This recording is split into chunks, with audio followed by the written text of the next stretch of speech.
우리는 실제 그 사람을 사랑하는 것이 아니라 그 사람에 대해 우리가 만들어낸 이미지를 사랑한다. 우리는 사랑하는 사람을 잃었을 때만 그가 우리에게 무엇이었는지를 알게 된다. 사랑이란 자신이 결핍한 무언가를 타인의 존재에 투사하는 것이다.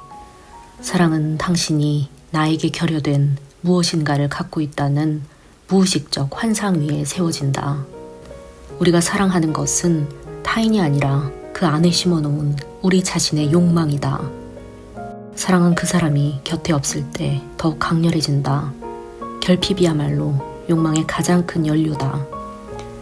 우리는 사랑이 끝난 후에야 그것이 사랑이었음을 깨닫는다. 마르셀 프루스트는 잃어버린 시간을 찾아서를 통해서 사랑을 단순한 감정이나 관계가 아니라 기업과 욕망, 환상과 질투, 부재와 시간이 얽힌 복잡하고도 잔인한 내면의 상태로 묘사했습니다. 프루스트의 사랑은 항상 불안정하고 환영에 취해 있으면서 자기 자신조차 알 수 없게 만드는 경험으로 그려집니다. 그가 묘사한 사랑은 환상과 오해로 시작되는 경향이 있습니다. 사랑은 있는 그대로의 실제의 그 사람, 실제의 그 상대방이 아니라 그 사람에 대해 내가 가진 이미지와 나의 상상, 나의 기대에 대한 사랑이기도 하죠. 우리는 사랑하는 사람을 있는 그대로 사랑하지 않습니다. 그 사람에 대해 우리가 만들어낸 이야기와 이미지를 사랑하는 경향이 있죠. 프루스트 역시 사랑은 본질적으로 왜곡과 허상에 기초해 있다고 말했습니다. 사랑은 사실 그 사람의 무의식의 구조와 투사와 애착, 결핍이 긴밀하게 얽힌 복합적인 현상이라고 볼 수 있습니다. 철학자인 락강은 사랑을 결핍을 메우기 위한 상징적인 구조 속의 환상으로 보았죠. 락강은 인간이 언어를 익히고 사회화되면서 자신이 원하는 걸 정확히 가질 수 없는 끊임없이 무언가가 빠져있다고 느끼는 결핍된 존재가 된다고 말했습니다.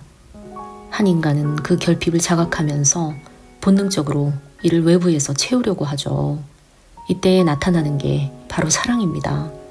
우리는 사랑하는 상대가 내가 잃어버린 것, 결핍된 조각을 갖고 있을 거라고 믿죠. 너는 나의 결핍을 채워줄 수 있는 사람이다. 이 믿음이 생기면서 인간은 사랑에 빠집니다. 문제는 이 믿음은 진실이 아닌 환상에 가깝죠. 상대는 결코 내 결핍을 채워줄 수 없습니다. 생각해보면 그 사람은 내 무의식의 결핍을 채워주기 위해 존재하는 사람은 아니죠. 그러나 인간은 그 사실을 받아들이지 못하고 상대방에게 나의 결핍을 투사하면서 내가 찾던 의미와 안정감, 나의 정체성을 그 사람이 채워줄 수 있을 것이라는 환상을 갖게 됩니다. 그 믿음이 바로 사랑이라는 이름의 환상 구조일 수 있죠. 락강의 관점에서 사랑이란 내가 결핍된 무언가를 상대가 갖고 있다는 환상입니다. 단순한 농담 같지만 깊은 말이기도 합니다. 내가 결핍됐다는 것은 인간이 원래 온전하지 않다는 뜻이고, 사랑하는 두 사람은 서로의 결핍을 향해 다가가지만 결코 결핍을 완전히 채울 수는 없습니다. 서로에게 자신의 결핍을 내보일 수 있을 뿐이죠. 그러나 사랑이 비록 환상에 근거한다고 해도 우리는 그 환상을 통해 진실한 무언가를 경험합니다. 사랑은 결핍의 본질을 드러내지만 나를 타자에게 열어주는 순간 가장 진실한 나의 모습, 즉 진리를 경험할 수 있죠. 사랑은 환상이지만 거짓이 아니라 한 존재의 진실을 드러내는 방식이기도 합니다. 참 신기한 것이 사랑은 환상이면서도 한 사람의 무의식과 주체의 구조를 가장 투명하게 보여주는 거울이 되어준다는 점입니다. 사랑은 환상 속에서 진실을 말하고 있죠. 정신분석가인 프로이트 역시 사랑이 그 사람 자체보다 내가 가진 무의식의 구조 때문에 시작된다고 말했습니다. 프로이트는 인간의 정신에 에너지가 있고 이를 직접 만족시키지 못할 때 이 에너지를 다른 대상에 투사하거나 대체물로 충족하려 한다고 보았죠. 우리는 부모에 대한 최초의 욕망과 애착을 통해 사랑하는 방식 자체를 배웁니다. 이 욕망은 다른 사람에게 전취되어 반복되죠. 이 때문에 사랑은 그 사람이 내 욕망의 오래된 틀 안에 있는 어떤 특질을 건드릴 때 시작되는 경향이 있습니다. 또한 프로이트는 인간이 사랑에 빠질 때 무의식적으로 반복을 한다고 보았죠. 예를 들어 한 인간이 부모에게 애정을 갈구했던 어린 시절의 기억이 강하다면 성인이 되어서도 비슷하게 자신에게 거리를 두거나 도달하기 어려운 사람을 사랑하려고 할 수 있습니다.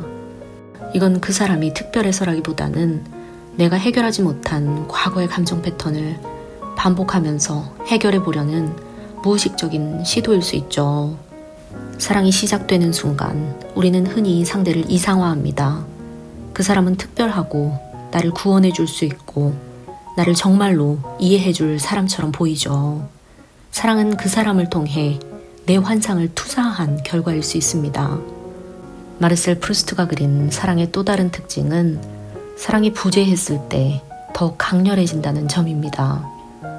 사랑은 상대방이 내 옆에 있을 때보다 사라졌을 때, 내가 완전히 가질 수 없을 때 더 강해질 수 있습니다.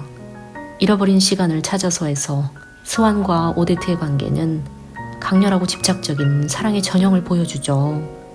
스완은 세련된 미술 애호가로 사교계에서도 인지도가 높은 인물입니다.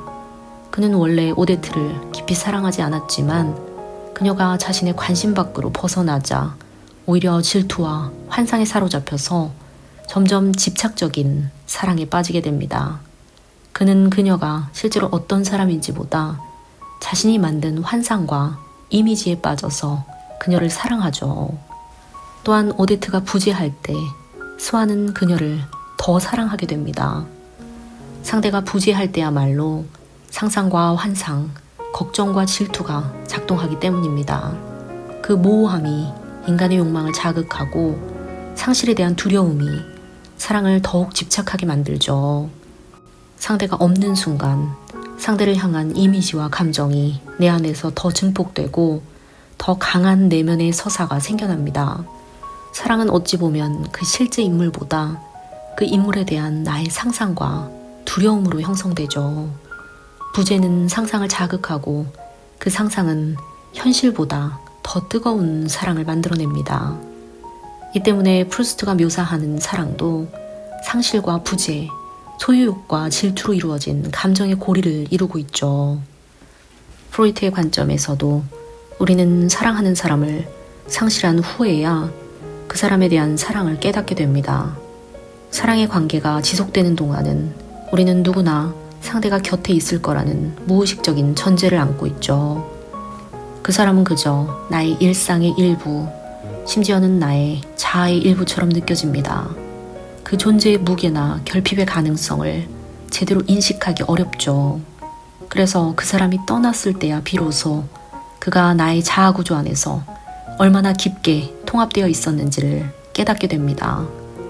이렇게 상실이 발생하면 그 심리 에너지는 방향을 잃게 되죠. 사랑하는 동안은 그 사람에게 에너지를 집중해 두었지만 그 사람이 사라지면 그 에너지는 의미를 잃고 표류하게 됩니다. 그 순간 자아는 왜 이렇게 아프지? 이 감정은 어디서 오는 거지?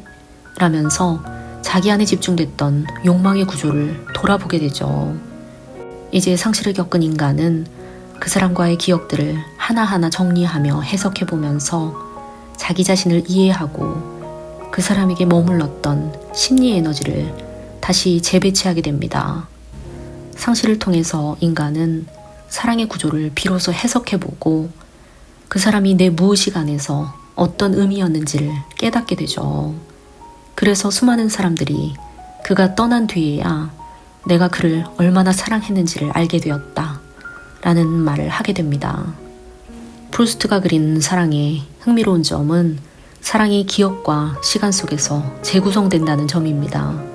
프루스트의 세계에서 사랑은 지나간 뒤에야 이해되고 그 사람이 부재한 후에야 다시 만들어지는 감정이죠.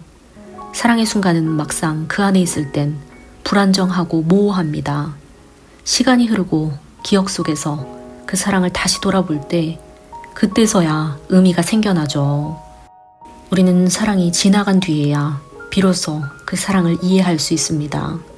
결국 이렇게 보면 사랑은 기억의 산물이자 시간의 흐름 속에서 진정한 의미가 부여되는 감정이기도 하죠. 사랑이 가진 또 다른 특징은 사랑이 자기 자신을 알게 해주는 거울이라는 사실입니다.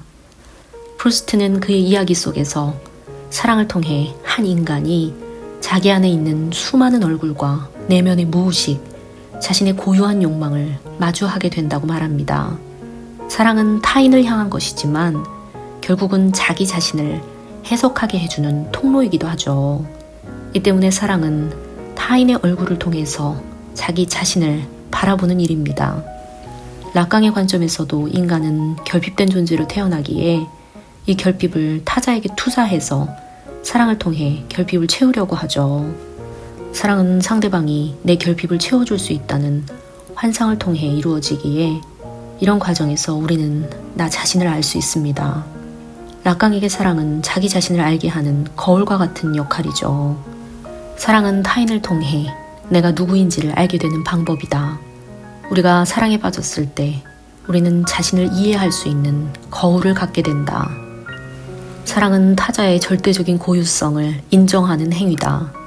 나는 네가 누구인지 완전히 알 수 없다는 사실을 사랑한다. 우리는 사랑하는 사람을 결코 이해하지 못한다. 우리는 그에 대한 상상 속에서 살아간다. 그러나 그 불완전함이 사랑의 형태다. 철학자인 알랭 바디우는 사랑이 단순한 감정이 아니라 한 사람의 세계에 균열을 내는 사건이며 두 사람의 차이를 바탕으로 하나의 새로운 세계를 구축해 나가는 진리의 작업이라고 말했습니다. 또한 성숙한 사랑은 순간의 열정이 아니라 그 만남 이후에 이어지는 충실성의 과정입니다. 사랑을 통해 타자를 소유하거나 지배하려 하는 것이 아니라 그 타자가 끝내 나와 동일해지지 않는 존재임을 인정하고 수용하며 지속해 나가는 용기. 셰익스피어, 오비디우스, 단테, 소포클레스가 끊임없이 사랑에 대한 이야기를 한 것은 아마 사랑만큼 인간의 심연에 닿을 수 있는 진리의 사건이 없기 때문이라는 생각을 해봅니다.